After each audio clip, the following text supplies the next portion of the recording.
pledge allegiance to the flag of the United States of America and to the republic for which it stands, one nation, under God, indivisible, with liberty and justice for all. All right, this is a part of the meeting that if you're not on the agenda and you have something you want to bring up, we can't act on it, but we'll listen to what you got. So is anybody up that's not on the agenda?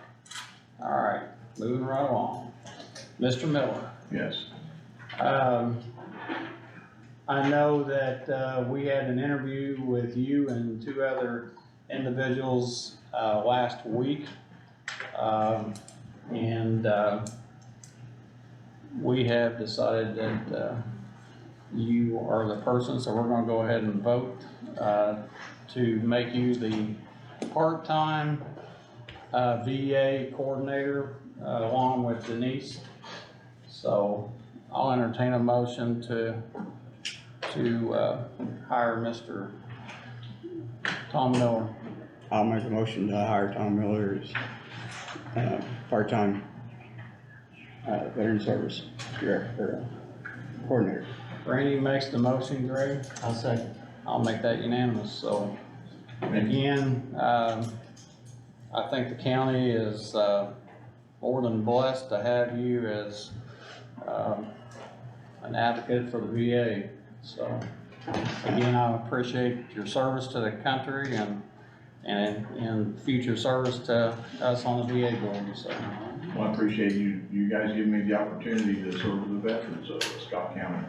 I moved here 5 or 6 years ago and have felt the love and the support that you guys, the citizens, give veterans. So I appreciate that, and I look forward to helping them any way I can. and I'll make sure that if I'm ever running away from you, that I zig and zag because I hear you're a pretty good shot. So. I try. So anyway, Would you care to just give us a little bit history to everybody about your background? Well, my military background, I was drafted in 1969 and spent 2 years in the Army. I was a year in Vietnam as a combat medic in the jungle with the 1st Cav Air Mobile Assault Division or company, and spent time in Cambodia and as well as Vietnam. And from there, I was been a salesman all my life pretty much, and ended up in a fire safety business for 15 years, the last 15 years of my working life, and retired in 2017, and I'm back in service again in 2023. But we just moved to Scott County 5 or 6 years ago from up around the Kokomo, Howard County area.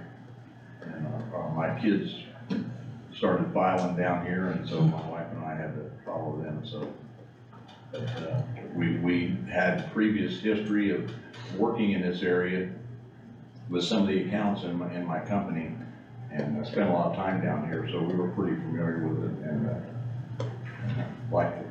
we liked the area. So and we've met a lot of great people. Little different than being up north with the Indianapolis influence. It's a little more laid back, and we like that. So we appreciate being here. So. And I don't want to embarrass you. All right, but you was also had the Bronze Star recipient and Purple Heart also, right? No Purple Heart. Okay. I was very fortunate not to get wounded while I was in Vietnam, but received Bronze Star with Valor, and I spent time in 10 months in combat, living in the jungle, and taking care of the platoon that I was assigned to, the 1st Cav. So it was quite an experience. I'm glad to be home, and something you gain a lot from, and I'm hoping to apply what I had to go through when I got back, which was 10 or 15 years of getting your life straightened out and then getting back into the groove of being home. It's quite a change coming from those situations, and, but I think I can use that to help some of the veterans too, and be able to communicate with them, so.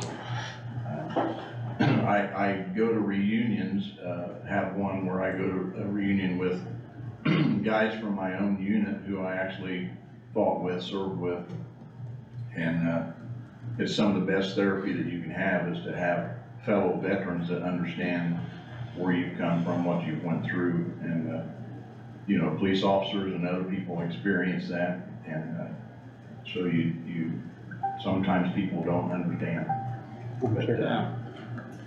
Well, I think you can relate to a lot of things, and I know, talking with you through the interview, you talked about, counseling people, you know, like recovery in Kokomo area and through your church, and Greg, I know, got all, excited when you had on your resume that you were Mr. Basketball in 1966. I failed to put not state, but. Yeah, but, Which was written out in 1966. but I will say this, you did get a full ride scholarship to McNeese, which is, I mean, that's not a Played drop in the basketball. bag.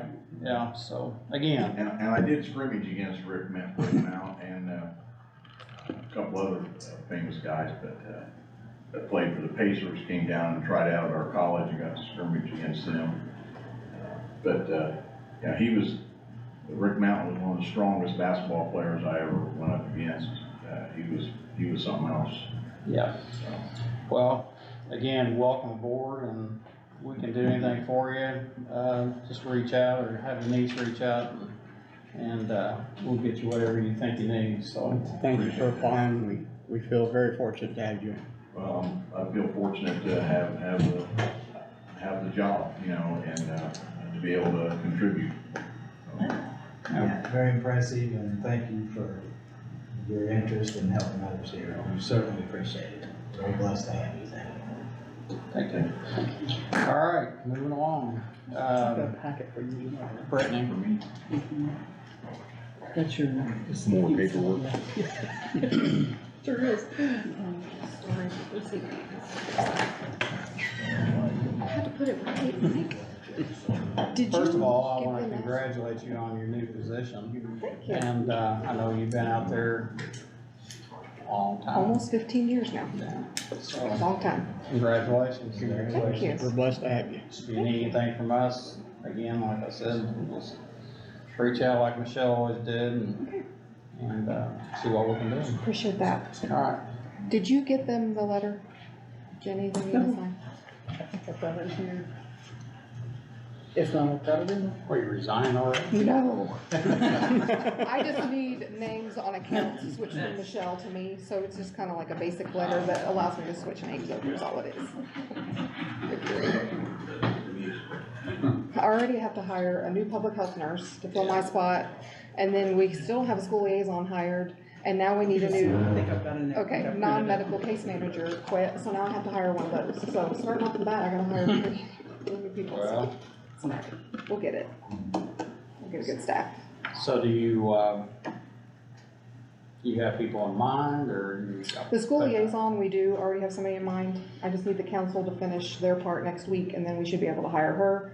And then the other two, I'm just posted it today, so hopefully we can get somebody in the next couple of weeks, get some good applicants. Sounds good. Anything else you need out there right off the bat? No, we're having the back to school bash on Friday, if you guys wanna come, it's 5 to 8. It's gonna be a little crazy because we had to cancel last Fridays at Austin because of the heat. So I think it's gonna be really busy. So those schools are coming? And what kind of event will this be?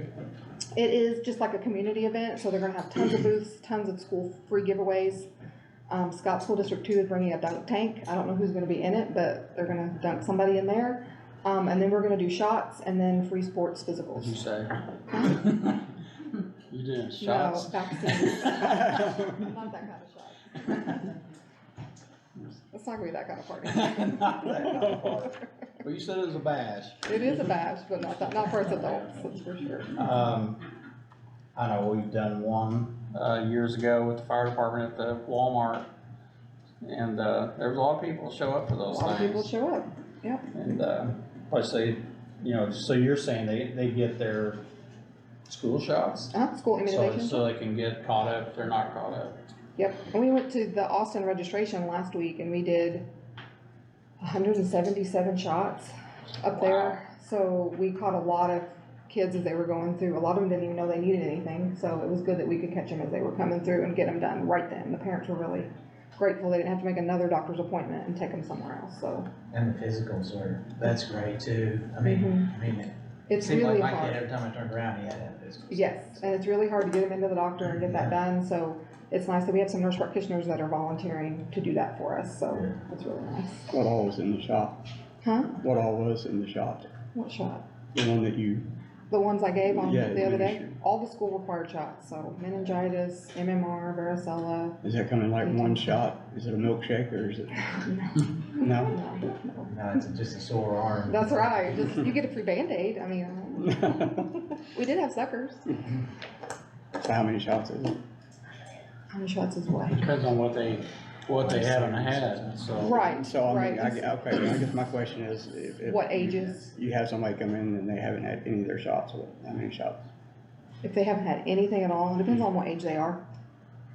You know, like babies, obviously you can get them caught up, but after they get to a certain age, then if they're so far behind, there's just some that they can't get because they've aged out. Okay. So we just have to make sure they have those school required shots for sure, so they're protected, cause I think one of the things I'm really worried about and the state is really worried about is like an outbreak of like MMR coming back because there's so many kids behind on shots.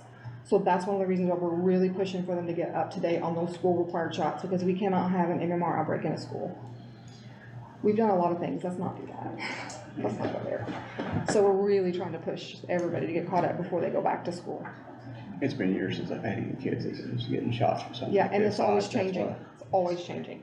So as of right now, they need shots when they go into kindergarten, and then they need shots when they go into 6th grade, and then they need shots when they turn 16 years old. There's a couple meningitis shots they get at 16. So that's, if you're caught up, that's what you're at that stage, that's when you need more, so. So is that the only thing you got? You got something else you wanna? That's the only thing I got. Okay. Easy peasy. The letter she's looking, is that just for us to sign off for you to? Just to sign off for me to get on accounts. Okay. And I'm not for sure what I need it for. I know I need it for Verizon, but I'm not for sure for other ones, so I just made it kind of generic so I could use it for whatever accounts I need to get my name switched on. Thanks.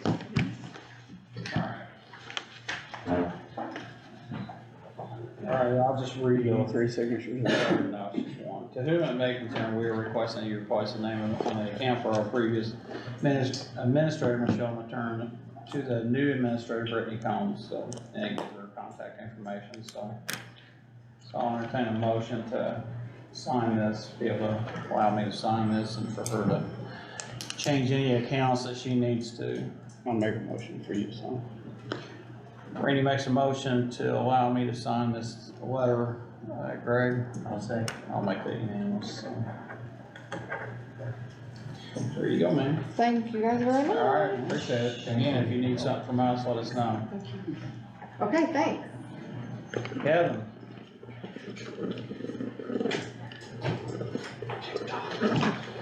TikTok. That's a guy that spends more time. I'm not the one to talk. Yeah, I need that. He has a kitchen time. Okay, so this is our, a change order for. Already? Our, well, for HWC, the sign, when they was going through and putting all the signs up. Oh, okay. So part of the original blueprint were incorrect, so company had to come back down and change. Also bridge markers that were facing the wrong direction. So change order of 98,000. We're only paying 10% of that, it's still all under budget, so. Basically, we just need a signature so we can get it to HWC. Push it through. Alright, I'll entertain a motion to accept and pay a change order. Is the amount, the 98, Yeah, the 90, change order of $98,532.00. And you saying we're 10% of that? yeah. I'll make that motion. Randy makes a motion to have a, Indiana Department of Transportation, change order. Greg I'll second. seconds that, and I'll make that unanimous, so, is there a signature? Oh, I guess. Yeah. I think you just have some, you signed the original ones. Get it from there. What is it that? The first, second? Second. Did we get the cell phone stipend? The cell phone stipend, did we get? Is I've it? got, yeah, and, hang on.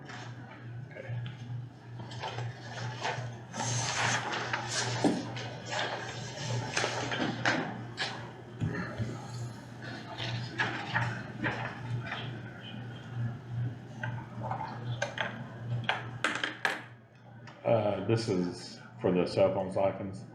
So, if I am requesting $50 cell phone stipend per month to assist in my role with Scott County Highway Superintendent. Scott County Highway Superintendent, I'm on call 24 hours. I need to be away from my office to complete job duties. Only thing I'm changing, I am also requesting a cell phone stipend for my 3-year-old bosses. They do work requests, and they talk to the public. The public has their cell phone number. They call them on the weekends. They call them on their days off. I call them several times a day. I think, I called. yeah, I feel like it's deserved for the position, but anyway. I have those resolutions all prepared for when they're. Also, what I about, have Kevin's request as well, what about your on-call? with the request. Okay, We, as I said, there was a change. what we're doing on the on-call is, I'm just paying for, out of our utility money, just for a prepaid phone. And most of the guys are carrying it. A couple of guys are like, oh, I'll just call them, but I prefer they carry it, and, just a flip phone, and Okay, that kinda takes care so of you got that that. taken care of, so. Yeah, you have that option. If you just decline it, then it's kinda on you. Yeah, I get that. Do we wanna wait for that part? I know there's cell phone stipend and individual resolutions in the bottom. I On would the wait for agenda. that part, but, cause I have basically every request that's been made. So we're gonna hold that later on, so. That's really all I got. The only other thing I was gonna just hand to you for council sent all department heads, wanted them to do like a 5-year plan on equipment or needs around the facility.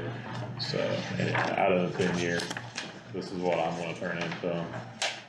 Figured y'all maybe want to see what we was looking at. I know she had on here Bridge 105, where we. We need to hold on now, for a couple more weeks till we Duke comes back and tells us if they can do the outage or not. We're hoping they can do the outage. You sent that, I mean, Yeah. I'm not quite understanding now. So, Are they the just long and the- killing that line? The long and the short of it, was the original plan the landowner didn't like. Well, all the engineers come down from Duke, kinda done a tailgate engineering, and the landowner agreed, hey, that'll work. And then in the same breath, they go, oh, well, that won't even be done in 2024 because we gotta order the insulators and we can't get them. I'm like, no, there's no, come on, you know?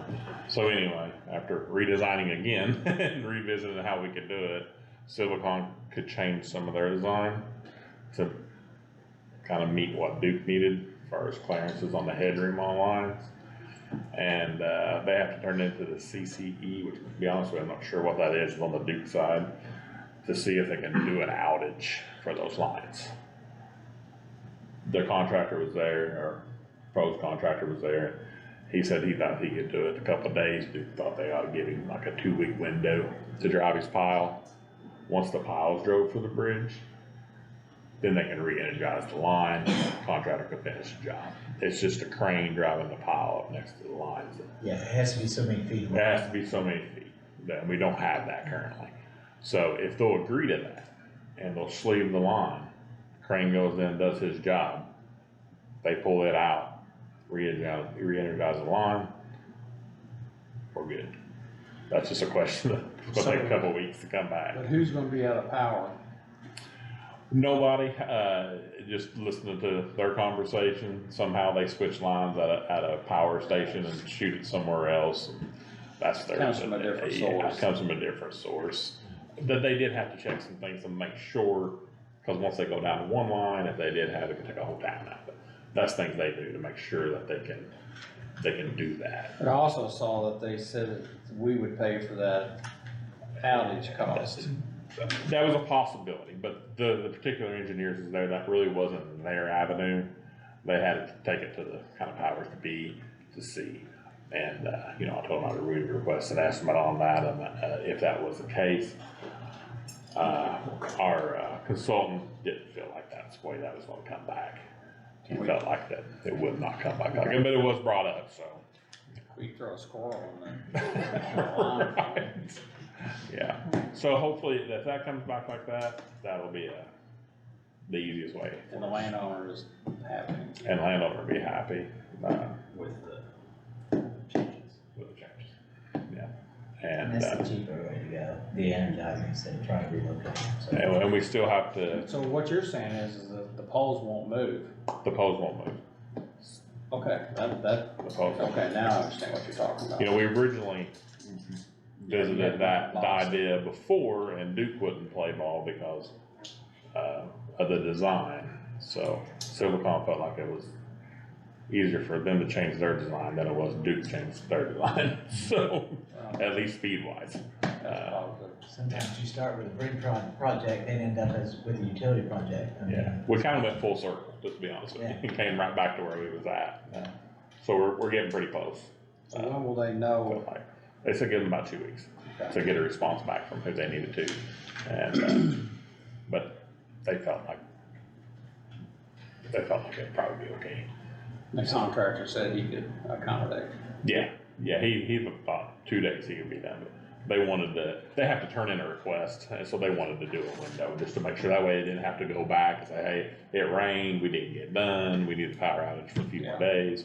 They wanted to make sure they had a big enough window. All right, so that makes sense. That's all I got. All right, thank you. Thanks, Kevin. Thanks, Kevin. What you asked about, Nick, we didn't go further. Okay. see you on Be careful. you again too? See you, Brent.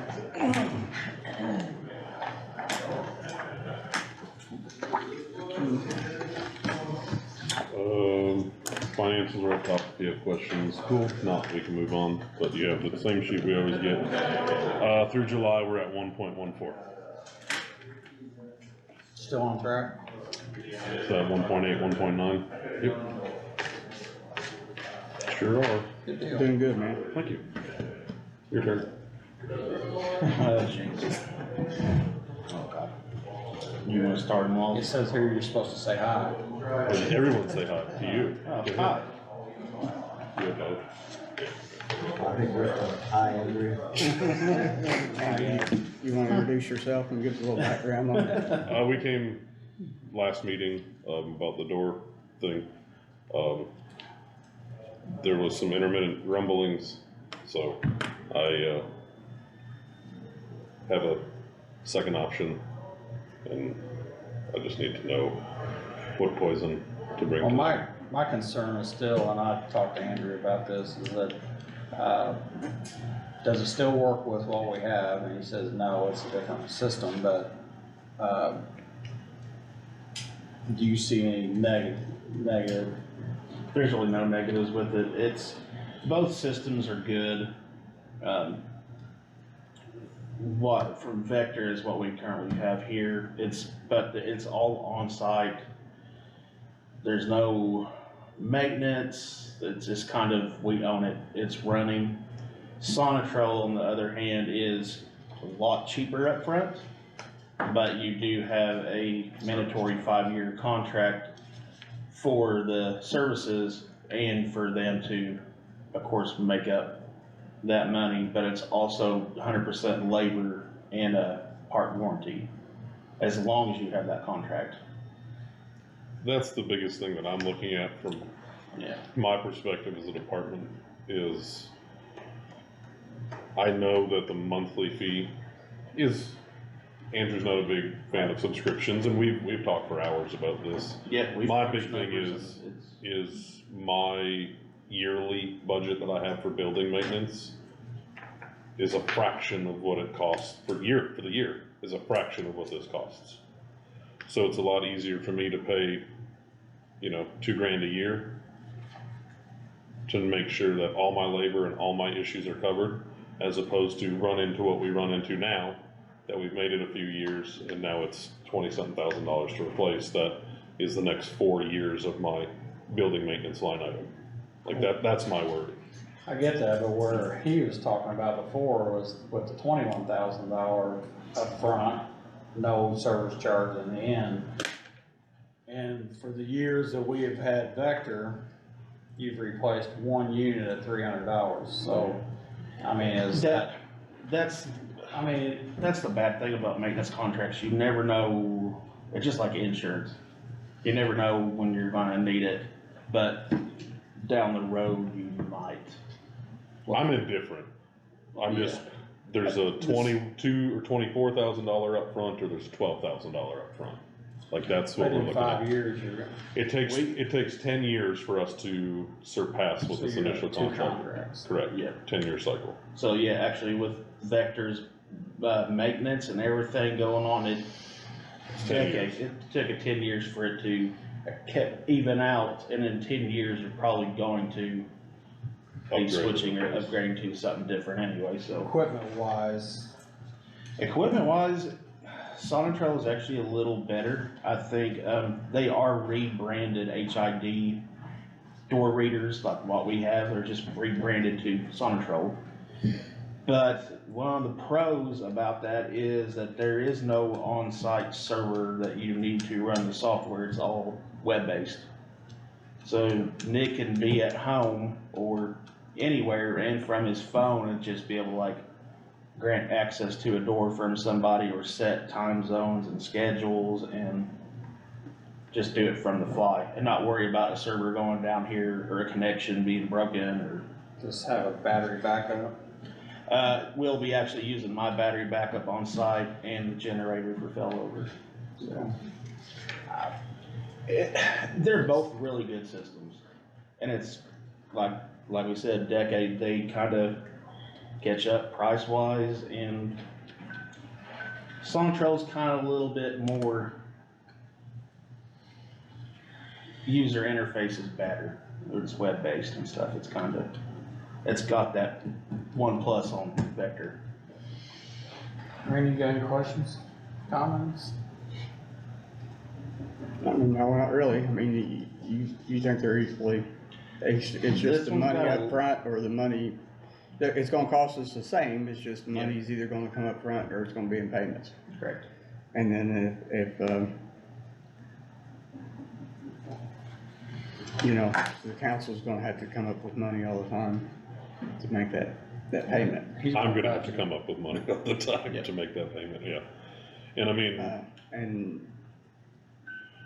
And you Yes. feel like you can afford it. today, yes. 3 years from now, I don't know. Well, and if you don't, then it goes to the county. Correct. Um, Goes to, somewhere. And we're doing everything we can to understand that this is a problem that we have, and me still meet the requirements that's expected of myself and the department as far as, wanting to get out of lit and, making an $800,000 swing in a year, I'm entirely pleased with. So I think there needs to be a little understanding and leeway with some of the stuff that, and it's no fault of the council or the commissioners or anybody else, because I know that if I would've went in there and budgeted $50,000 for building maintenance, that would've been the first line that they would've cut, because no one's gonna expect this to be coming. It is what it is. I feel, we're gonna have to ask for money for here, because I'm not budgeted here, we're gonna have to ask for less money, but we're gonna have to come up with money yearly. It's kind of six one way, half a dozen the other, that I can help out here, or try to help out here. You know, next year, the year after, or whatever, or say, hey, instead of asking for 21, we'll call it 24 when it's said and done, 24 from the council, right? I can say, hey, give me the 12,000 plus 2 years of the subscription, and hopefully in 2 years, then I'll take over. You know, I'm trying to do my best to help out. I've tried to help out with striker stuff and everything else. I can't keep paying out of my line item cash ledger if we expect me to get self-sufficient. It's kind of a tug of war that's going back and forth. And they've already turned you down on the other, right? I have not seen them yet. Okay. I'm just, and the people called and showed up, and like I said, I called Andrew talked to them, and then Andrew actually came out and visited with them. They did their geek talk and did all cool stuff. Yeah. I like just stuff I don't know questions to ask. I grilled him on a bunch of stuff, And there's questions that I don't know how to ask about open source and data ports, and I don't know about that. I know about people. So, and you know, him and I sat down after, and I'm looking from a money standpoint of what I can feasibly assist with. He's looking from a security standpoint, which I completely get, and I think we both understand both of these will work. It's just how do we want it to work? What's option one and option two? The monthly payment difference. So one shows One's $12,030 $30. up front, and it's $192 for the service contract up front or a month for 5 years.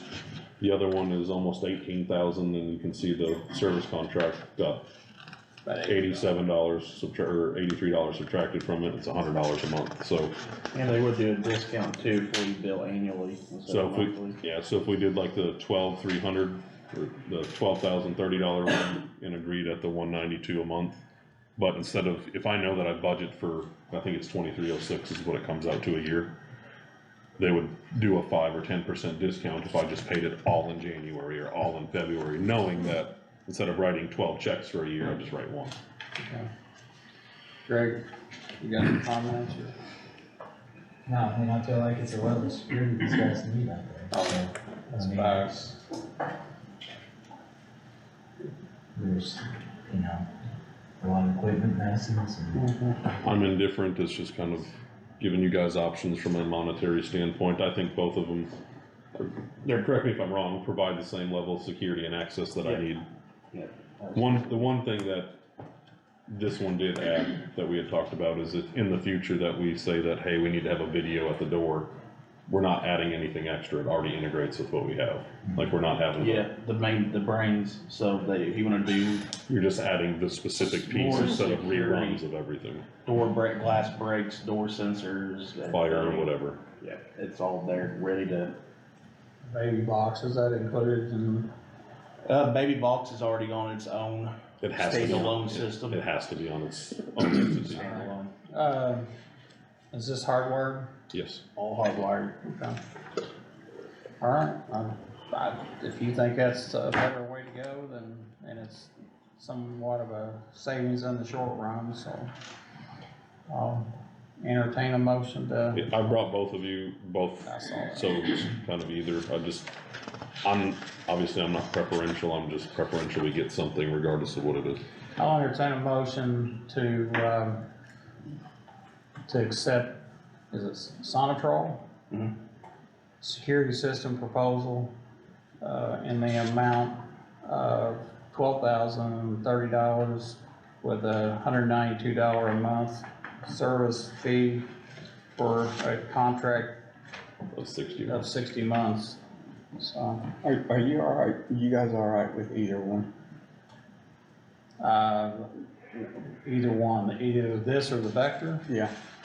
Can we send them both to council and let them just choose? No, because it's not what they do. Well, We is it not? vote, no, we vote on the system and they vote on paying for it.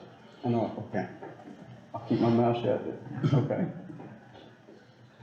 So, no, we make the Just trying to be decision. able to help him get the locks quicker. Well, I I mean, it's, appreciate that. that's fine, but it's, I think they're, I mean, I don't see them not supporting this, so. And I'm gonna say this, if they don't support it, let us know or call me or whatever, and we'll have a special meeting and do something different, so. There's a couple three-letter acronym departments that probably wouldn't be happy about it, so Anyway, we'll just leave it.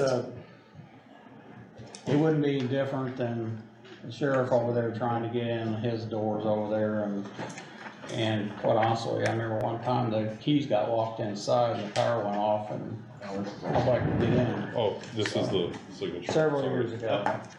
My- Several years. So anyway, we need to make sure we have access to EMS and whatever the system is, sounds like they're both comparable, so. So, yeah, you can keep that one. So, but anyway, I'll make a motion for Central. okay.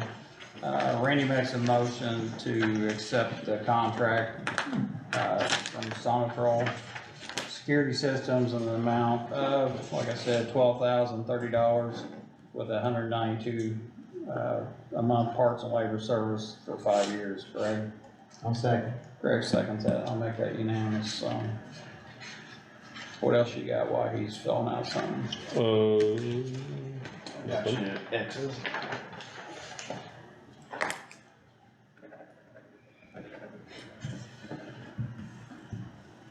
Go ahead.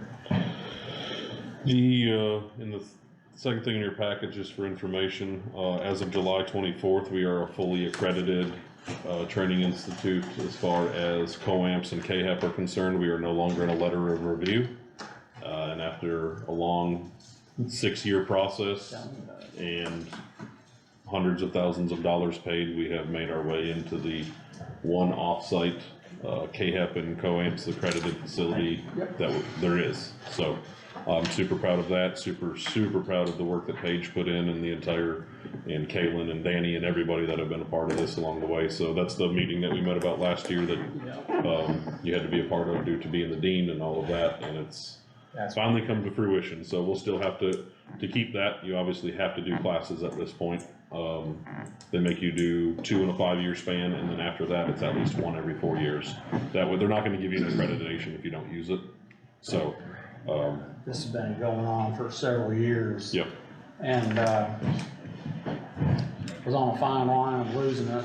yes, we were. And, actually did you guys, and I'll say you guys did a lot of paperwork, a lot of conversations, and a lot of hard, work to get us where we're at. So, and people don't realize, we're technically accredited just like Ivy Tech or Any other college. IUS or anybody else, so, and that doesn't happen very often, so.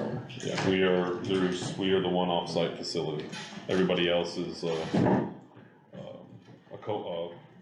a cohort or something with, a university or something like that. And we aren't, so I'm pretty proud of that. Yep, we just need to keep up with, make sure we're following all their guidelines, so. I appreciate the dedication and the service you guys provide out there. Appreciate it, and Paige did a lot of that work. She had to clean up some clerical messes from times that none of us were here, so. Yeah. Thank you. She did an outstanding job. Thank you for the dedication for me. Are you hiring positions now, or do you have openings out there? PRN positions, yeah. We always try to keep that pool full. So, What else you got? last thing is, I came to you guys last meeting for the PTO. Randy requested I kind of look at it a little bit, and I've looked at it a little bit, and, you have that in your packet of what I looked at, and have come up, it's the last page, of what I think I can afford versus what I think, they deserve. And it's for your consideration. The PTO, from my understanding, after talking to literally everybody, is you guys get to set the PTO as far, because there's no difference in how it's going, but the council will still have to vote on the holiday part of it due to it's distributed differently now. So, What's different in this one than you brought the last time? The only difference is the holiday, nothing has changed in the holiday portion of this. The only thing that has changed is the, accrual factor on the PTO time. And what was it before? Annually for the first 0 to 2 years was 148, I believe. So it gave them a day, it's pretty much giving them a day and a half in each category, based off what it was for the year. I mean, I'd like to sit here and say I'd love for the 0 to 2 to give them 10 or 12 hours of pay. I can't feasibly afford that. That's not something that I can maintain. You know, I think Randy brought up a good point of, you know, there's some things that, you know, I may not, like private companies, get to set pay rates or give bonuses or this and that, but there's other ways that we can entice people, and we can, you know, do things for them to make benefits worth it for them. And I think this is one thing we can do. I'd love to do more. Just right now, I'm not comfortable doing more and sitting here saying I can afford it, because I don't want to shoot myself in the foot with that. So, I'm just being honest on Well, that. I mean, and you're trying your best, and that's all you can do.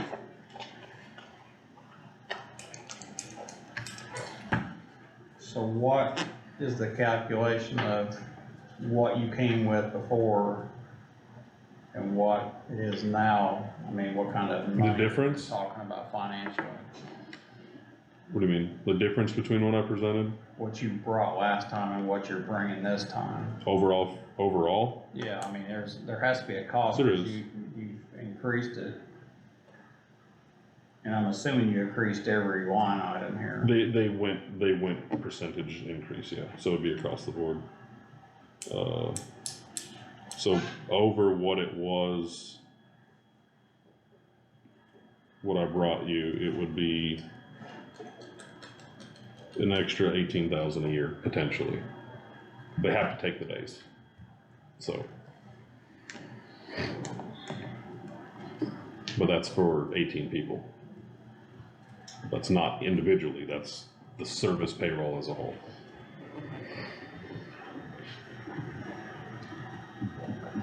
Because ours in the administrative side doesn't change, that stays null and void. So this is just hourly people? This is just hourly people, this is just the people that work 70 hours a week.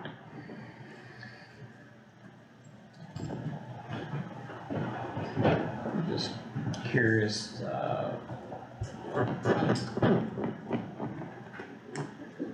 how that, Zach, would that not be a budgeted type of thing that we're changing PTO hours where it will increase his payroll to, and that's what I'm asking. Well, I think that's what the question ultimately was in regards to this request, was would it require a change in the budget such that council will need to be consulted on? I know the holiday will, after talking to Erwin Sheely and them, the holiday definitely would, because we're changing how they're compensated for holiday. Does it increase or decrease, or does it just change? It just changes how it does. It doesn't, there's the potential for there to be down or up. It depends on who's on the holiday. The most it'll be with $2,000 more a year, but it's a greater possibility that it's less than how it was distributed earlier. So I know that the holiday hours will.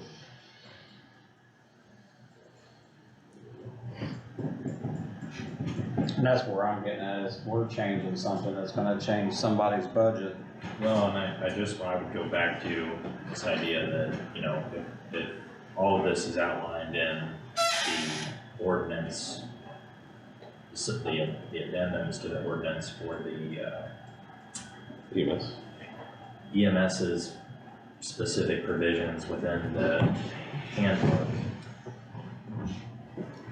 I mean, those have always been a kind of joint council commissioner document, because yes, they involve policy-making decisions relative like to the day-to-day maintenance or management of the departments, but also a decision like this can affect, you know, the budget.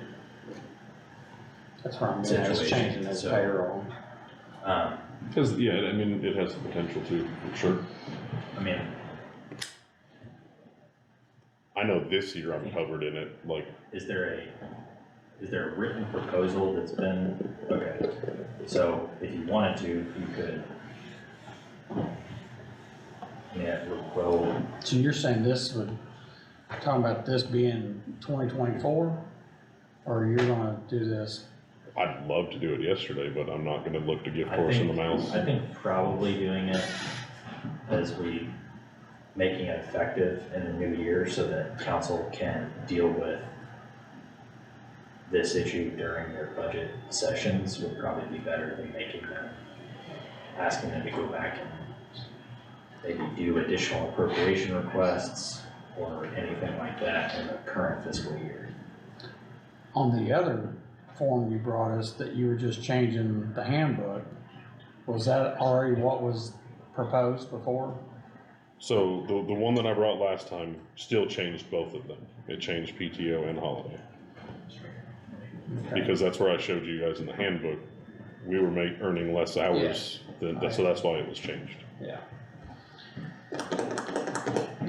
And do you, I guess I'm gonna ask this, I mean, cause if we approve this and it goes to the council and they say we don't have the funds to do that, I mean, do you have the funds to finish the year? I'm not going, if this gets approved tomorrow, I'm not asking them for a penny more this year.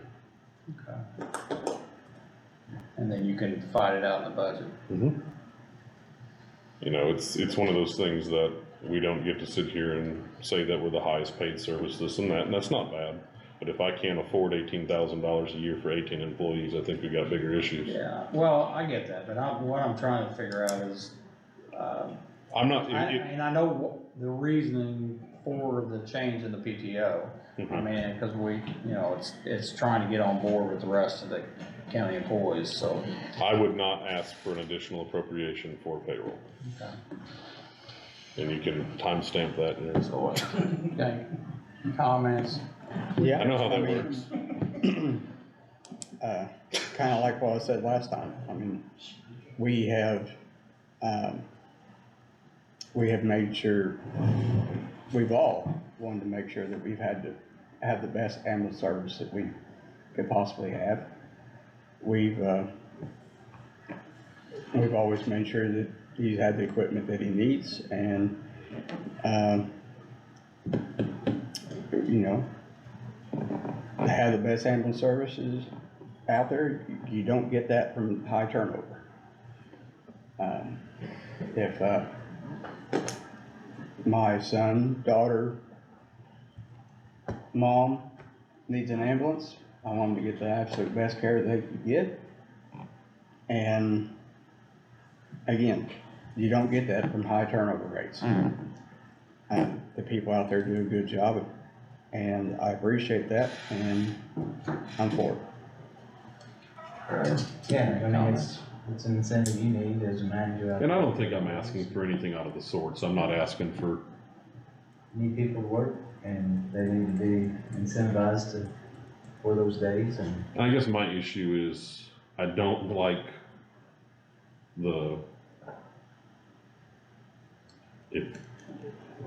never mind, It's better. I'm learning. You're a slow learner. Just know, I understand. When, Just leave it. okay. All right. Been doing good.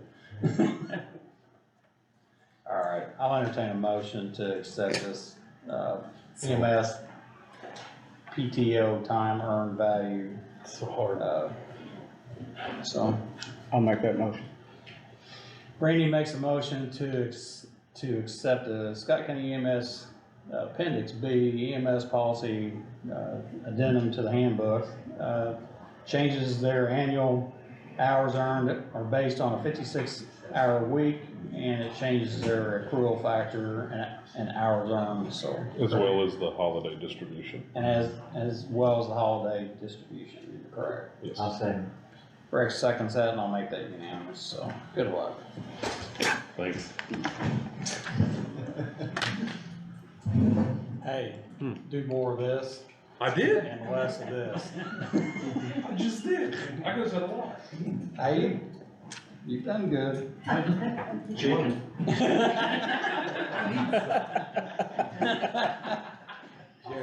Sheriff?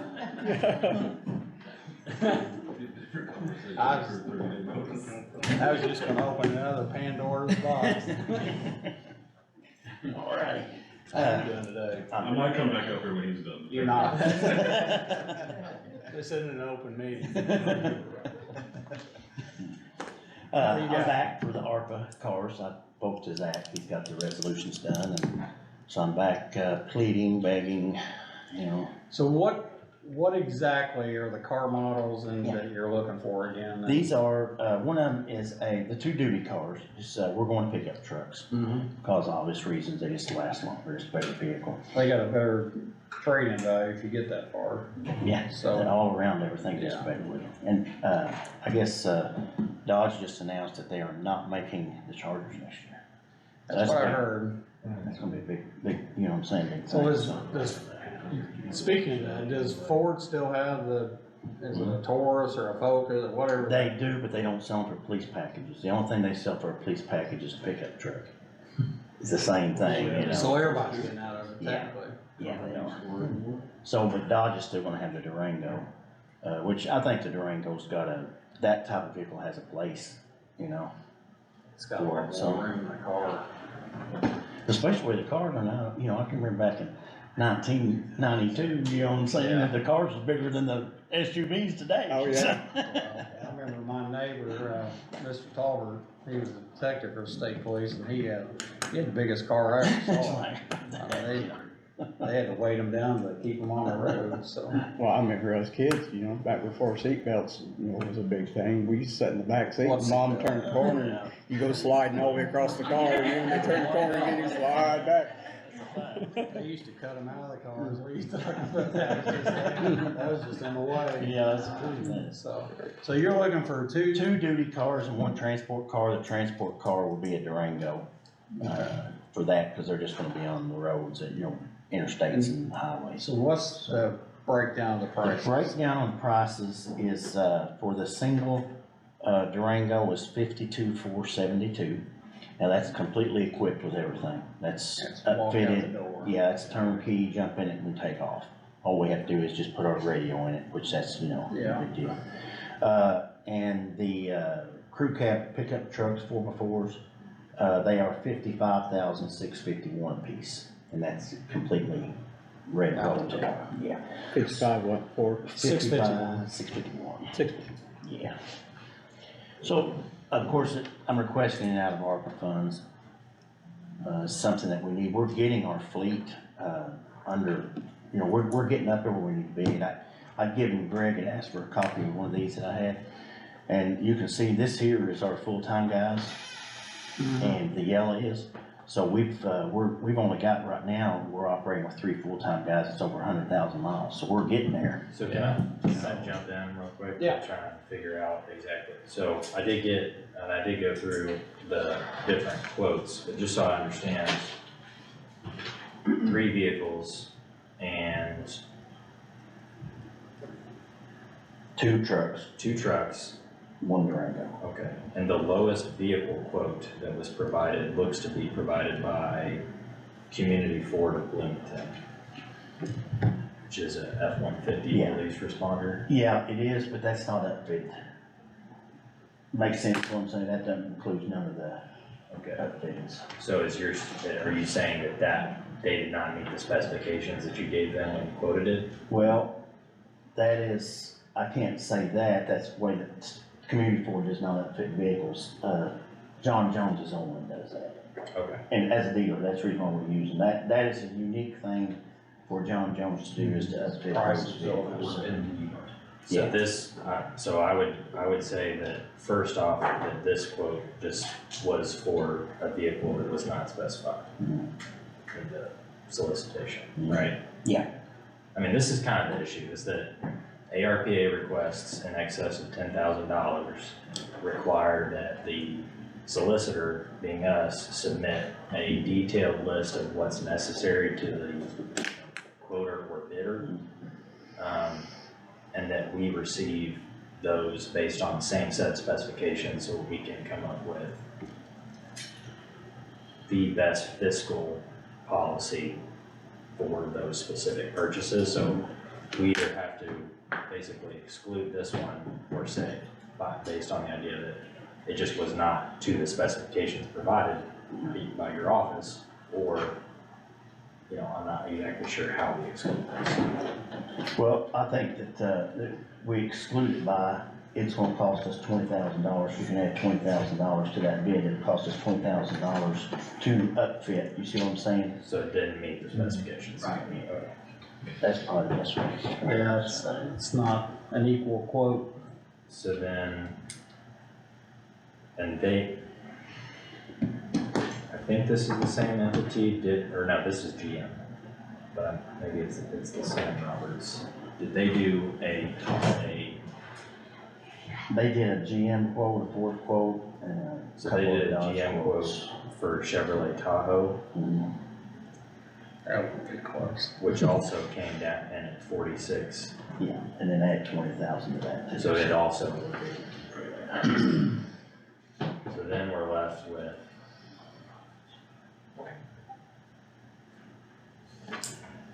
this is a $69,080 quote from Chevrolet Silverado, for Chevrolet Silverado 2024 from John Jones. That's one. Yeah, that's a quote too, yeah.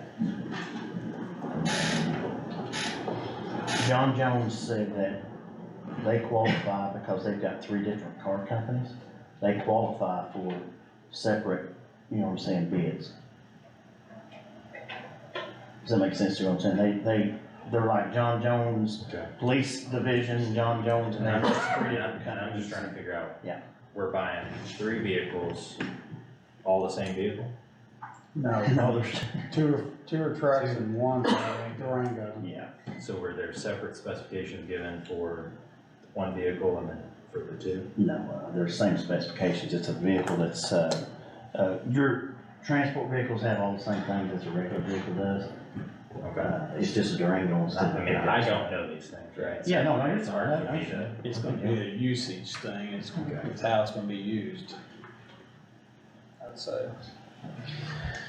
And the reason I ask is because it said, this one says like, it says all 3. Yeah, that's the total for all 3 vehicles from John Jones, is what that is. Okay. That's the 2 trucks plus That's the, not through, okay. yeah, does that make sense? It's the 2 trucks and the SUV combined, is what that is.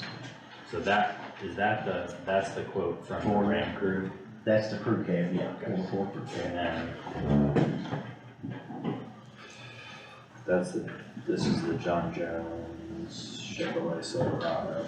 Okay. This is the Ram Crew Cab, which is the 75,000.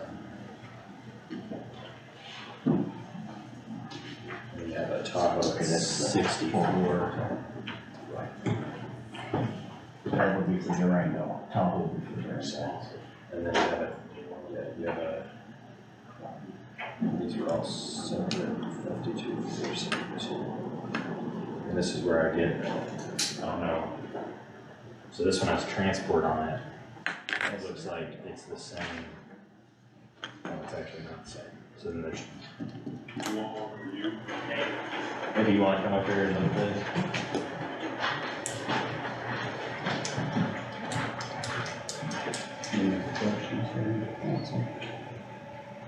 Different prices for totally different vehicles, is that?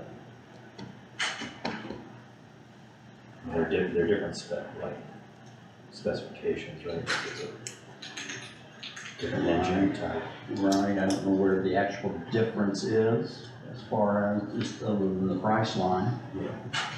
Those two are the same. Yeah, these 2 are also the same. So what I'm saying is, this is the transport vehicle. What are the quotes That in will addition compare to this one. compared to that? Yeah, compared to that, Which would be it's the actually Chevy Tahoe. The Chevrolet That's just Tahoe right. would be one, that's an SUV. And then was there another one on top of that? Ford, I don't know if they're Ford Explorer. Okay, for? F-150 police responder. Well, that would be the truck, that'd be a box. This one is, there it is. Yeah, there's your Tahoe. Gotcha. So for one of the vehicles, it was 64,000 for the 2024 Chevrolet Tahoe, 52,472 for the Dodge Durango, and then that number, but we all agree that this is a non-updated vehicle. That is correct. That is your third. Gotcha. 46 John Wayne. Yeah, so No. that's So nothing, it just just about. it's not So totally accurate. then the other two vehicles would be chosen from this one versus this. No, Right, that's the, the Durango there. These are both Ram. This is all right here gonna be on this one. This is your 20 Crew Cab 4x4 SSV, so that's gonna be this here, John Jones Auto Group, and that is There's a for- Chevy Silverado truck, that's a Silverado. Chevrolet truck, this is a Ram truck, and where's the This Ford is the- truck? That would be the The third. Ford truck would be the third for that. Just so we know we're doing apples Yeah, to no, apples. no, you're absolutely correct, that's no problem, I apologize for not having that. Well, the only difference would be is that John Jones has the capability to put lights and sirens and everything else on it. The other Yes, so companies don't. now we know that there's two categories. One category has a submission. There's a submission in each category that is an Finished truck. unfinished product. Yeah, there's an additional cost to fit them. And that's running us, if I'm not mistaken, around 20,000. That's correct. Give or take some. Okay. All right, but you're asking for two 2023 Ram pickups. Yes, sir. And are those are half tons? Those are SSV, Special Service Vehicles. Okay, and that's at 55, 651 apiece? Yes. And then you're asking for a 2023 Durango for 52,472. Yeah. Okay. And the total on it, the total whole kit and caboodle is 163,774. That's what I had. So what's your guys' thoughts here? Randy, you got thoughts, comments? So we're still thinking that the, unrestricted opioid is probably a bad idea? So here's my concern with the use of unrestricted funds, is that there is, when you go to, I know that the word unrestricted makes you think that you can use it for any general purpose, but when you go to the actual, not the opioid abatement fund approved uses, but when you go to the settlement fund paperwork, and you scroll down to allocation and use of settlement funds on page 28, the subsection talks about the allocation of funds, and subsection 2 specifically says that the two sections that deal with it basically say that in no event may less than 85% of the settling distributor's maximum amount of payments pursuant to any section, these other sections in the agreement, be spent on anything other than opioid remediation. So it says certainly never less than 85%. I think that the state agreement incorporates that, but if you are gonna use settlement funds for a disfavored reason, so anything outside of opioid remediation,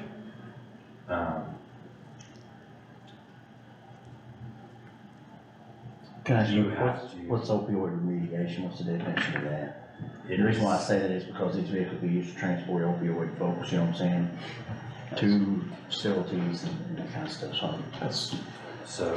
well, we have some money left in one of those funds, and if we could, I mean, if we could use, some of the unrestricted money for at least a transport vehicle, that would save us some money over in the ARPA money, so. So opioid remediation is, it's be very difficult for me to explain, but this is the exhibit that that's been provided by the Attorney General's office relative that lists the uses, so, you know, naloxone or other FDA-approved drug. So expand training for first responders, increase distribution of individuals who are uninsured, medication-assisted treatment distribution, other. Here, we can do this here with expanded training, it'd be easy, because we go to schools and community teaching drug use, you know what I'm saying? On a daily basis, actually, so, 'cause we got 3 SROs, so, makes sense. Well, and I would agree that we could use the money if you wanted to create a program that did that. I don't know that we can use the money to purchase a vehicle. That's fine, Yeah. that's fine, that was just a question I had about that, I mean, and I know. And I just want to be Yeah, I clear, just agree. this is for opioid specific restricted funds. I think we received like $460,000-ish dollars. That was 2 or 7, something like I that. believe that there's $50,000 remaining. No, that's in the Restricted. restricted, I'm talking unrestricted, there's Yes, 100. so this is for the restricted funds, but I'm just saying that when I went back and looked, the concern I have The is verbiage that is even about the same. the settlement fund says that even though you have an unrestricted category that's not necessarily dedicated to these reasons, you have to be able to tie the ultimate use and purpose back to opioid remediation specifically, which is, kind of jumps to the Children's Advocacy Center's request for $25,000 of those funds. I've reviewed the information that they've submitted. I think that it is in that same vein. It's not specifically, I think, a listed core strategy, but it's within the general purpose of substance use disorder treatments. So I'm just jumping off the agenda here, so I'll address that. You're fine. Well, that was just a question that Randy and I had about Well, it was your idea. I just possibly thought it about was a good using idea. unrestricted opioid money for at least one of those vehicles, and probably the transport vehicle, but, I'm gonna say this, I haven't seen the list of vehicles that we have anymore. I mean, I used to keep that a running total, but when you started selling them on auction, I couldn't keep up with that, so. But anyway, I know we had, I thought, too many cars and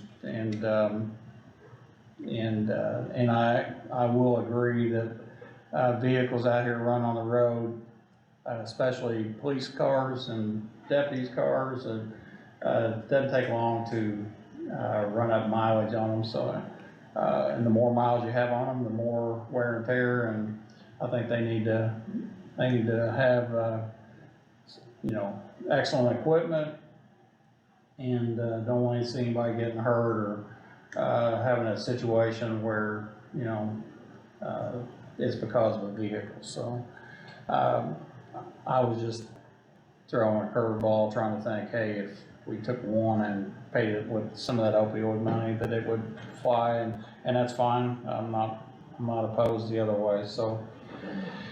You have any other comments, questions, or? Well, I don't wanna mess with the unrestricted anymore, because you know what level of government you have to come Oh, from to have verbiage that says you have restrictions on your unrestricted. I mean, that we is- have to do reporting on those funds, And we just even did, though it's yeah. unrestricted. Yeah, I mean, that's why part of my explanation for the Children's Advocacy Center will be, you know, basically, I think it's totally legitimate. I would just prefer that, much like the other entities that came and asked for funds for those types of services, that the Children's Advocacy Center agreed to the grant funding agreement that we provided to the other groups, so that they are also bound by the same level of reporting requirements that we will have. We just don't wanna get audited and have to pay something back, so, and we've been very Or clear to on it. upend a And I multi-million agree with dollar you, we settlement. don't need to, that somebody's gonna say, oh, was that shade or what, we're No, nothing with no, that, so we- I agree with you totally. Randy, you got any comments? I'm just curious, Jerry, are we getting rid of anything? Yeah, we'll replace 3. It's like, cause, we got 36 total cars now, and that's including jail transport, the civilian cars and all that. So, and of those 36, we got 19 of them that have over 100,000 miles on them. And we got one of the transport vans, that's the reason why I asked for a transport vehicle, it's got 222,283 miles. So I mean, these vehicles are wore out, and what we've been trying to do is create a plan where we don't have to come, a fleet plan, we never had a fleet Right, plan, we've got a right. fleet plan going here. So if I get these 3 vehicles, I will have all of my full-time guys in vehicles under 100,000 miles. That's the grunts now, that's not me and, you know what I'm saying, Toby, So you can and get that's the on, grunts. you can get on a rotation. Yeah, we got a rotation going there back there. So then if you guys can work some magic, you know what I'm saying, get me through to the school, then we would be right there, man, we're talking, we're done, we're good. I don't know if So, that's and- gonna happen. The only issue we got now is that reason why we had so many vehicles is because we had to buy a bunch of used vehicles just to have cars, and when you had to use them, we had to buy 2 more to hold on to standby, you know what I'm saying, cause it's like, you didn't know when this was gonna break down, so that was the whole reason for that. So, I guess I'm gonna ask both of you guys, I mean, you willing to use some of the ARPA money, I mean, for this? I mean, and quite honestly, I'm gonna say, I mean, I know it's a vehicle, but $164,000 is, you know, a whole lot of, it is a whole lot of money, but it's still, it's something we're gonna see dividends on, so, I mean, and I know before I said I didn't know where we were at with all the subtractions of the money that we had, so, I mean, are you good with, you guys good with, taking the ARPA money and giving him the cars? I'm, I mean, it's not giving him, I mean, it's protecting Scott County and the citizens and. I'm good with it, yeah. Well, I am too, so I'll entertain a motion to give him the 163,774 to purchase 2 Ram trucks and a Durango, so. I'll make that motion. Randy makes a motion to allow the sheriff's office to purchase 2 2023 Ram pickup trucks and a 2023 Durango for a transport vehicle and use AP, ARPA money, APRP money. Greg? I'll say. Greg seconds that, and I'll make that unanimous. Are those the lowest amounts for They each of were those with, categories? they were with the With the addition. caveat that they're up to Yeah. the amount that's gonna do the final resolutions for the Just keep that, signatures. you can have that. That's just a total there, if you figure it out, well, I got no scratches and scratch notes there. Well, like I said, we need to do 3 separate. 3 separate. resolutions. One of them is 55,651, the 2 trucks are 55,651, And then 52472. 52,472, you're right. The very bottom total on that second page is for all 3, that You do that, Tim? total is just the 2. Huh? Will you hand that to Jerry for me? You know what we told Nick a while ago? Yeah. Yeah. Hey, while we're waiting for him to do that, and actually, we can sign that after the fact, we've already voted on and approved it. I appreciate you guys out weeding for us Yes. and intersections. You don't know how much I appreciate that, but the new mower we have actually gets pretty close. And they do make an attachment that will go around those signs and stuff, but Yeah. it's pretty expensive, so we're not gonna do that probably, but. Leave that alone. Yeah, I don't wanna talk about it. Leave that Yeah, alone. we're glad to help, like I said, you know, we helped him with, helped Eric with the courthouse too, so. Yeah. And I told Eric, and of course you guys too, if there's a project that you need done, just let me know what it is. We'll work it in, you know what I'm saying? We'll Thank you work it very out. much for that. So we'll, Wow. that's what we're Appreciate there it. for. We appreciate that. Thank you. More than you realize.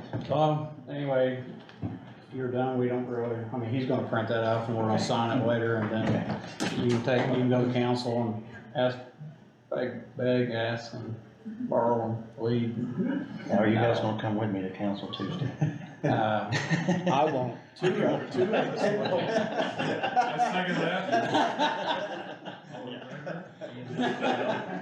I'm gonna go out, pass the hat around and see if I can get his money for fuel for the new mower. There you go. Anyway, yeah, we can, So, Good deal. appreciate Just, it. let me know if you need anything. All right, thank you very much. Thank you. All right, appreciate it, thank you. Thank you. Okay, thank you. All right, we're to the cell phone stipends, individual resolutions, and I know that he's still typing over there, so. See you, Randy. See you. And actually why he's doing that, because he's got a boatload of resolutions. Let's skip to the Children's Advocacy Center opioid fund. I believe they asked for $20,000 or $25,000, I think it's 25. That's what I'm thinking. And, we took it under advisement because our attorney was going to write a resolution and get with them, as he spoke of a while ago, about making sure they met the criteria that we're asking everybody that we're giving opioid money to. So I'm going to ask for, I guess if you guys got any questions about that, I mean, I think everybody knows what it is and. Yeah, no, I'm good. Yeah, I'm perfectly good with that, yeah. So I'll entertain a motion to. And I have that resolution as well Okay. prepared, and I've sent a email to Kelly with Children's Advocacy to make sure that they get an opportunity to review the grant agreement and everything and understand, so we all understand. I think we go ahead and approve the resolution. It may be a situation though where we need to go through the appropriations process, because that money I don't believe is, Yeah, well, I'm sure it has to go through formally the council, appropriated. through the council and then appropriate it, So so. while we're doing that, I think we can negotiate the grant agreement. Okay. So I'll entertain a motion to accept or, to pay for the Children's Advocacy Center opioid fund and and we're creating a resolution for that to be. This is the unrestricted opioid, so, so I'll entertain a motion to approve that and send it to the council for appropriation. I'll make that motion. Randy makes a motion to pay Children's Advocacy Center, $25,000 out of the opioid unrestricted fund. Craig? I'll second. Craig seconds that, and I'll make that unanimous, so 25. 25, I believe it was. I thought it was 20, actually. I thought it's 25. I thought it was 20. 25 is fine, that's what. I sent each of those. That's what we said it resolutions to your was. email. So Do you that's print what it it out, or was you want me to just before, wait till so. the meeting's over? and- I think it was 25, so. So anyway, that's, we'll get that resolution signed and then if they come back and say that, I don't foresee them coming back going, oh, no, we're not gonna I abide think by they're your, all your. relatively well versed in, Yeah, just they like know. other groups and So, what grant agreements. Mhm. all right, we're gonna go back up to the cell phone stipend individual resolutions. And, get your pens out. So we'll start with the ones that we And have. first of all, can we just blanket, approve them all? I would suggest No. but we'll do it as quickly as we can. Alright, that's fine. So, this is a request from the clerk's office. There's a single copy of the resolution, but you all have actually already approved it. Yeah, we did that last time, so. And I just ask you to vote again to approve that resolution and submit that to Do council. we know what the numbers are? No, I don't, because I think, since that one's there, I'm not sure what the numbers are. I'm thinking we're around 13 or 14, but I'm not certain The numbers. on the resolution for Resolution these. number. Oh, yeah, we're gonna need to get a lot of resolutions. Yeah, that's what I'm thinking. I need to go back there and look to make double sure that we're right on those. Will he have to read every one of these? No. I'll just say, I'll just say who they're for. You yeah. sure? I'm positive. We're not adopting an ordinance or anything like that where we've gotta do a specific reading. We're adopting some policy, administrative policy. I mean, I would like to hear. On this one, this is the Yeah, clerk. I've read these last time. This I is the know. clerk, this is, One where, from 20, like February of 22. Yeah, this that's in is on here. there. Does that need to be on that? No, because where she came in, Actually, it's not on there. where she came in and she was not paid from February 22 through the end of 2022, like most people were. I've got another form here, it's a special voucher if they wanted it, but I think that has to be approved as well. We can do that separately. Okay. This is gonna be for the 2023 fiscal year. It is retroactive to January 1st. It is only for the clerk and the chief deputy clerk. Okay. All right, as he said, this, phone stipend request is for the clerk and the deputy clerk, and it is retro back to January 1 of 2023, so I'll entertain a motion to accept this resolution. I'll make that motion. Randy makes a motion, Greg? I'll second. Greg seconds it, I'll make that unanimous, so there's one. This is actually two separate requests from the Circuit and Superior Courts. Also has already been approved, same thing, retroactive to January 1. But I have combined them into a single resolution and just referred to it as judicial officers, and it is for the Circuit Court Judge, Superior Court Judge, and the Magistrate. Okay. I'm gonna just say these are for this phone stipends for the judicial, judges, I guess. So I'll entertain a motion to accept these. I'll make that motion. Randy makes a motion, Greg. I'll second. Greg seconds that, and I'll make that unanimous. So, yeah, This is a request from the prosecutor's office. It's for the elected prosecutor, each deputy prosecutor, and the office's investigator. That has also already been approved. All right, again, for cell phone stipend request from the prosecutor's office for his deputy prosecutors and his investigator. I'll entertain a motion. I'll make that motion. Randy makes a motion, Greg. I'll second. I'll make that unanimous.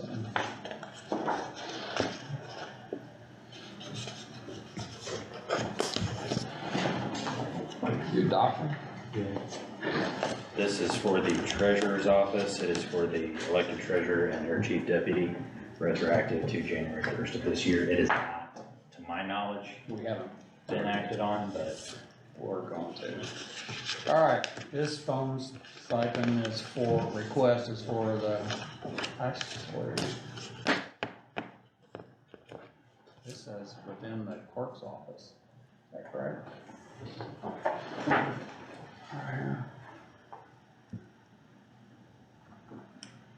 And then it says the Scott County treasurer and the chief deputy treasurer. With that change, it's We'll go just ahead. a, All right, I'll entertain a motion to approve the phone stipend for the treasurer and the chief deputy treasurer. I'll make that motion. Randy makes a motion, Craig. I'll second. I'll make that unanimous.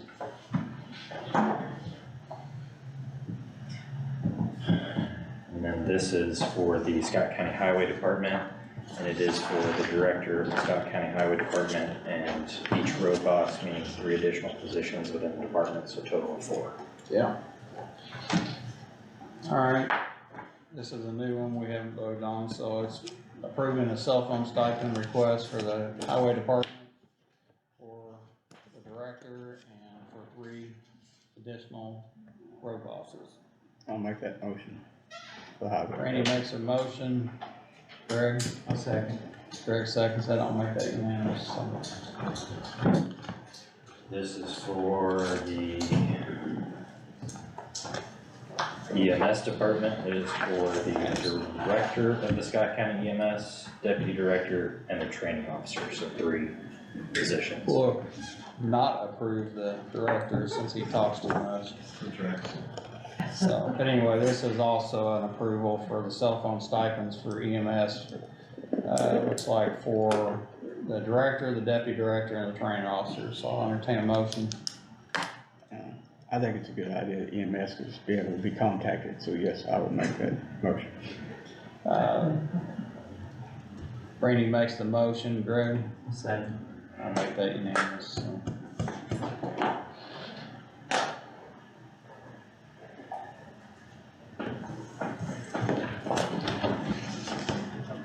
This is submitted by the interim building superintendent. but I believe it would just be for that position in the future. And it is just a single request. An approval for a phone stipend request for the Scott County Building Superintendent, so I'll entertain a motion. I'll make a motion. Randy makes a motion, Greg? I'll second Greg seconds that, I'll make that unanimous, so.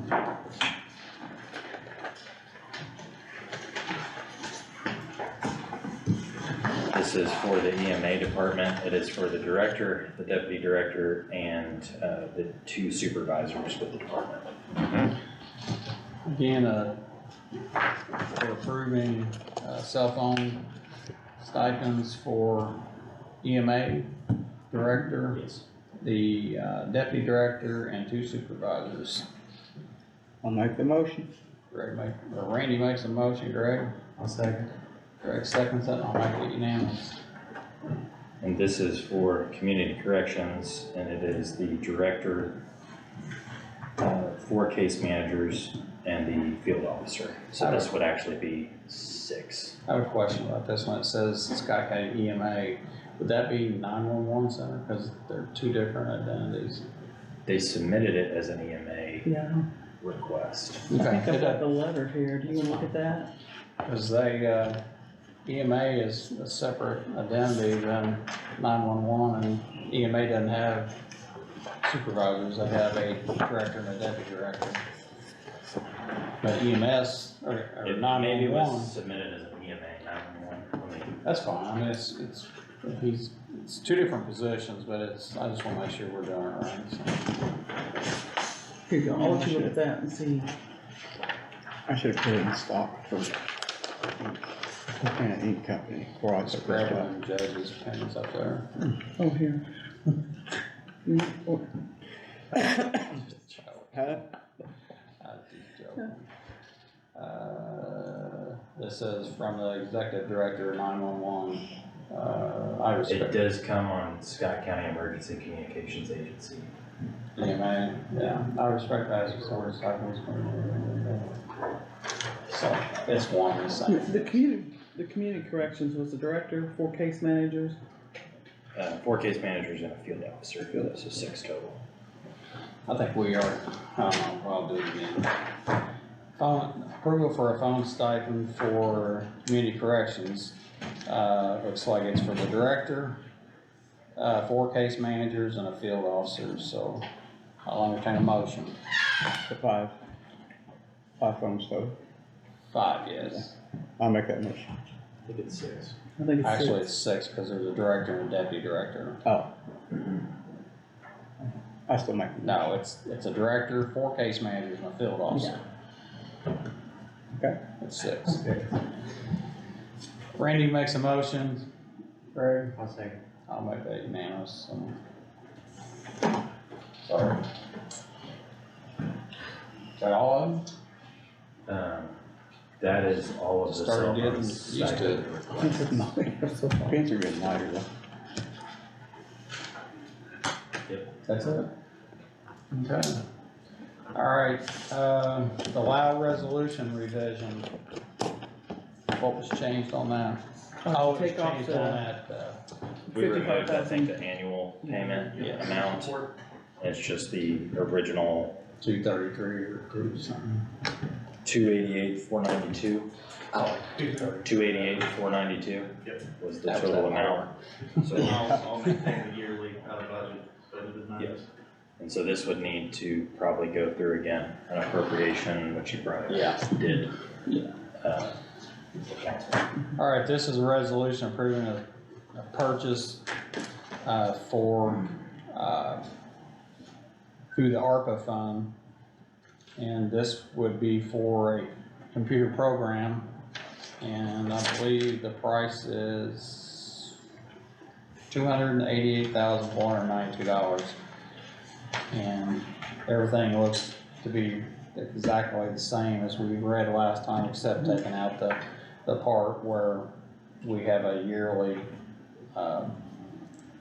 fee, I guess, so. I'll entertain a motion to accept this resolution to purchase out of ARPA funds, this, computer program or a software program for, actually it'd be for the auditor, treasurer, and assessor, probably all be using it, so. I'll make a motion. Randy makes the motion to accept the purchase. Craig? I'll second. Greg seconds that, and I'll make that unanimous, so. And this is this second? Yes.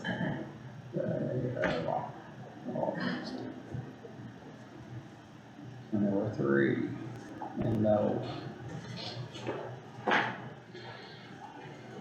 Okay. Getting on down here, consideration of the minutes, everybody had an opportunity to look at the minutes? And I'll entertain a motion to accept them. I'll make a motion to accept the minutes. Randy entertains a motion to, or makes a motion to accept the minutes. Greg? I'll second. Greg seconds that, and I'll make that unanimous, so. Down to the consideration of any regular, claims or any special claims. Okay, here's the regular claims. The only special claim we've got then is the one from Michelle. Give me a second here. That's for the Yeah, okay. the phone stipend for her time at the court's office.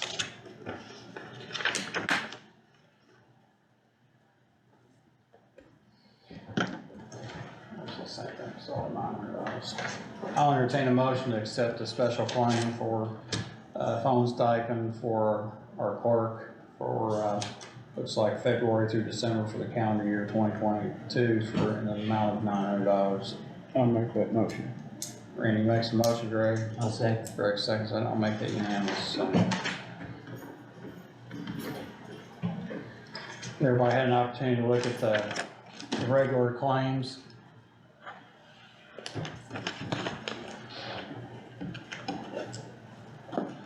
Yes, I have. I'll entertain a motion to accept the regular claims. I'll make that motion. Randy makes a motion, Greg. I'll second. Greg seconds that, and I'll make that unanimous, so. While he's passing the book around, I guess, everybody had an well, I guess that works, so. Everybody had an opportunity to look at the payroll. Yes. Yes. I'll entertain a motion to accept the payroll for July 28th, 2023. I'll make that motion. Randy makes a motion to accept the payroll for say July 28th. Greg? I'll second. Greg seconds that, I'll make that unanimous. Mr. Attorney, you have anything? The only thing that I had is, and we had kind of discussed this generally before, I think everybody got copies of, at some point, in one of our public meetings, discussed a proposed draft of an ordinance permitting, permitting for work performed in the county's right of way. It relates to basically backfill and culverts, assisting the highway department in kind of managing permit applications. We had talked about some potential changes, but I had spoken with Kevin today and he indicated that everybody was fine with it as submitted. But I think Randy, you had one section that you wanted to kind of work on. What I did was I put a paragraph 6 in that section that would require upon completion of repair work for a road cut permit that the person or entity that had requested or received the permit provide a copy of photographs of the completed work to the director of the highway department, rather than the exact language I think Randy you'd requested, which was photographs at each stage. I think the problem is it'd be hard to determine like what each stage of repair meant. And maybe Kevin maybe that was messed up in translation, but.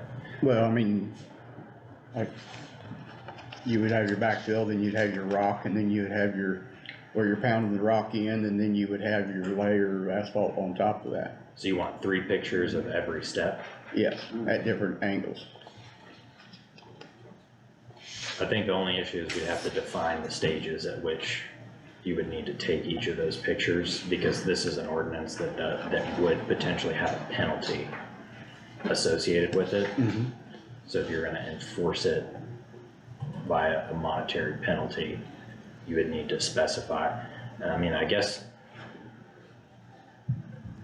So, if there's, in my view, I mean, if there was something significant as a road cut, whether or not Kevin couldn't be out there, somebody from the county should be out there to inspect it. So, I would just say, you know, they just have to schedule that with us. A road boss or somebody sign off if Kevin's not signing off, Yeah. saying it's, Yeah. it's right. So we would want some type of inspection on site anyway, for a significant cut. you at know. each stage. Well, they're gonna be out there they would have to be out there. We would just have, somebody would have to be out there. If there's a road cut, we have to have somebody out there inspecting the work that's being done. So would that be, so would we want to, and I can change this section, cause kind of what I'm building to is, because it's a penalty ordinance, we're gonna have to do, a sufficient notice in the paper, schedule it for a public hearing, and have 2 separate readings at different meetings to adopt the final version of the ordinance. So this is just my initial take on what we wanted, but I think I can get there. I can do exactly what you guys are asking. Yeah, and I say that because it's not like that I think we can find somebody to go out there. It's not like we're doing all these big road cuts all the time. It seems to be throughout a the very county. extreme. Yeah, so, you know, in that situation, I think that So we what can you're certainly saying is establish you're that. trying to make sure that if somebody not us goes out and cuts a road, that they're repairing it in a proper way, and you're wanting photographs to say they did this step right, they did this step right, they did this step right, correct? Yeah, my issue with the whole thing is, because I do come from the construction industry, and I know you have road, you know, you do too, Greg, I'm not. But, you know, contractors are kind of notorious for, you know, we've got this cut and we've got to put this back and, you know, we gotta do this now, and then you want your road back as quick as possible too. And you want it we're right. gonna do that, yeah, but you want it done right, and, we do not have a lot of extra people at the county highway, and I guess, so you send somebody out there, and I'm talking so much for like the future. What level of expertise is the person going out there? If it's not Kevin, Kevin's sick, Kevin has to go home, Kevin had a family emergency. I just think, for me, I would feel better if we had, you know, the exact work procedure written down on the levels of which everything goes back, and then pictures of every procedure being performed. And I would rather have somebody out there to make sure we've got inspection on site. I would than too. get pictures later on. I mean, Well, the I would too. I mean, it's always better to have somebody actually there. Yeah. But I'm saying in the event of, Yeah, the thing about it is, about a picture, I mean, they can take a picture of it when it's done in that picture. right, You go, that's well, why I'm saying you every know, level, at every level. Okay, your picture, here's a picture, but he's already gone and he's 100 miles away, so That's why I'm saying that at every yeah, it's- interval of the work scope. yeah. I think Zach's got what you want. I can put together what we need, I just wanna make sure that we get, we'll probably have to schedule this for a public hearing the first meeting of next month. And between now and then, Because again, it's an ordinance prescribing a penalty or forfeiture for violation. We need to publish it once each week for 2 consecutive weeks prior to the public hearing and give the public hearing date. So we're gonna need to actually publish the ordinance, the proposed ordinance, and then also notice that public hearing date as well. Okay. I mean, Well, I even told Kevin that, you know, it should also be written in there somewhere that, before pictures can be, you know, submitted, that he had to agree to the fact that he could not be out there. And They I had to guess, call him, they can't just, oh, we went ahead and capped it, here's your photos. I guess my thing is that it's a permit application ordinance, so we're basically, the idea is that you would get a design plan and, plan of action at the front end. And obviously you do want that person there making sure that those things are occurring within the design plan as submitted.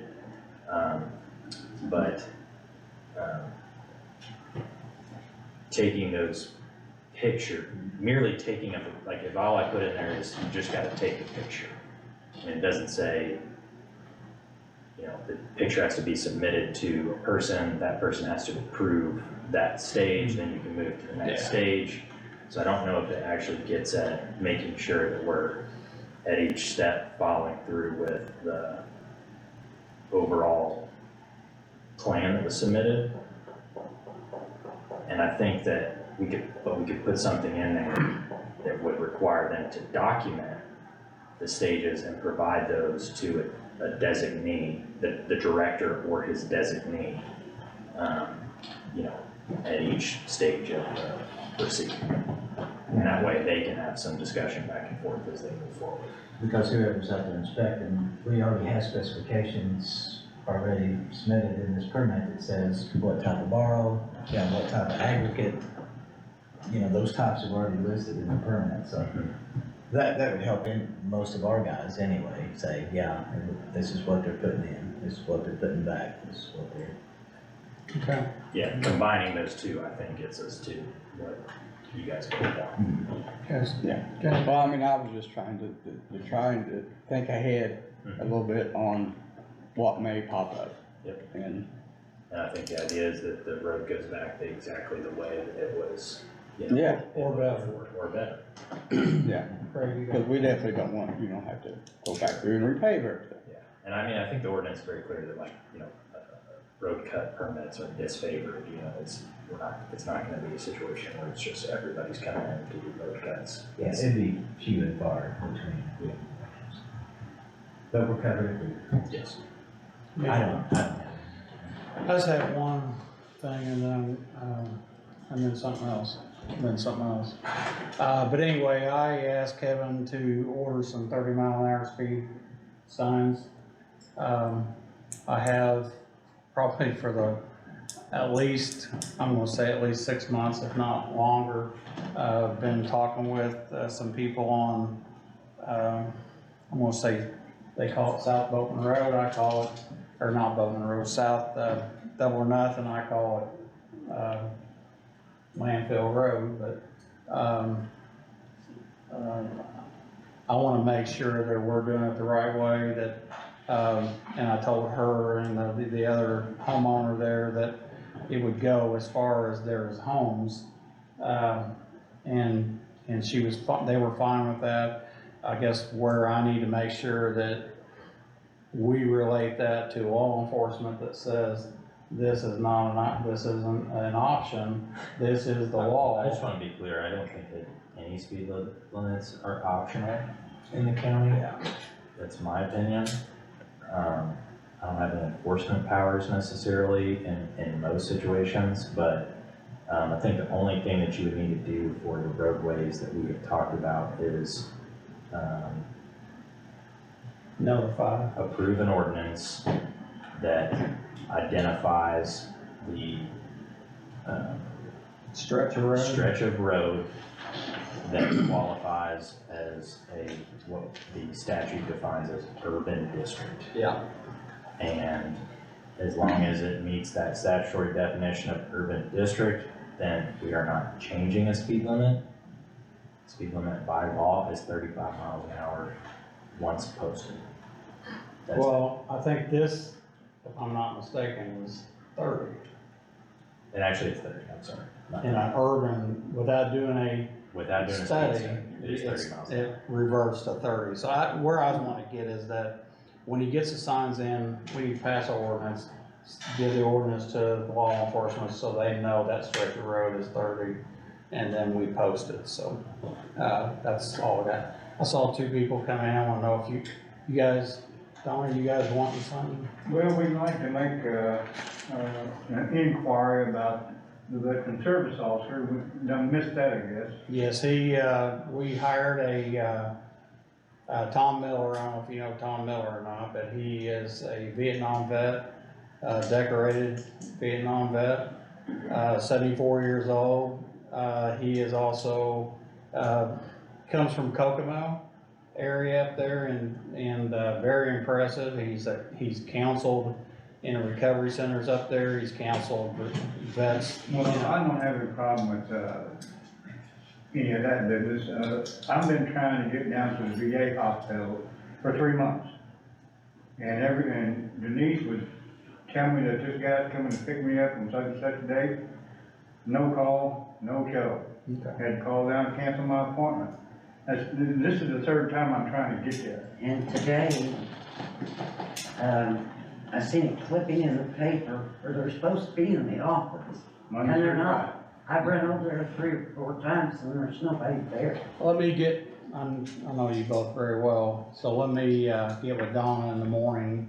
I know. We've discussed this before. I know the deal with the van is, it's whoever drives that van is a volunteer. Right. So Correct. We understand. that's We sometimes, understand. that's sometimes. But you gotta causes- understand too, when he makes these appointments with the Oh, yeah. VA, if he misses them, they penalize And him they don't like me missing appointments. because he's Oh, I- going there for a reason. Yeah. I know. Before, I had to make a doctor's appointment, go in and get my ears cleaned out. I've been trying to get down there and get a hearing test. And that cost me money out of my pocket. And then have to cancel it at the last minute, that's not good. Okay, let me get with Denise in the morning and we'll see what we can work out. Well, she had told me that someone was gonna be contacting them. He She was done her part. Yeah. But whoever it was did not contact. So at the last minute, we had to cancel, and the VA kind of frowns on it. I get that. They say do it Denise again. has a family emergency, she's gonna be gone at least the rest of the week. Okay, well, I'll get with, Tom tomorrow then and see what Tom can work out. And he can talk with Yeah, we Denise. really do need to get, Yeah, I appreciate the help. I want him to be transported down because, Mike, as you know me pretty well, I do not drive in the Louisville. Yeah, I get And that. my son's working for a living, so he can't take that, so. We'll work it out and I'll give you guys a call. I knew, And I was what not was sure. going on and stuff, and you guys hired her, and I wanted to find out what we could do to get things changed. Yeah, well, she's been working at both ends of the stick by herself for a while. Yeah, she needs a receptionist to answer the She, phone.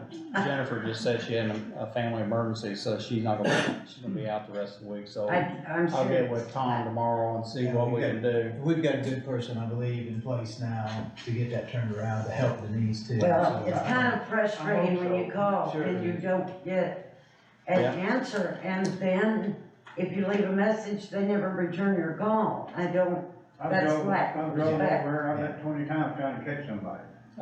We'll get with him or her, he was here earlier and left already, so we'll get you taken care of tomorrow. Appreciate it. Yeah, give us a chance to get that worked out and work with the new That's folks great, and- because I'm a big advocate for my veteran, especially this one. Absolutely. I get that. All right, Jennifer, you got anything else? No, that's all I have. That, everybody else? I'll entertain a motion to adjourn.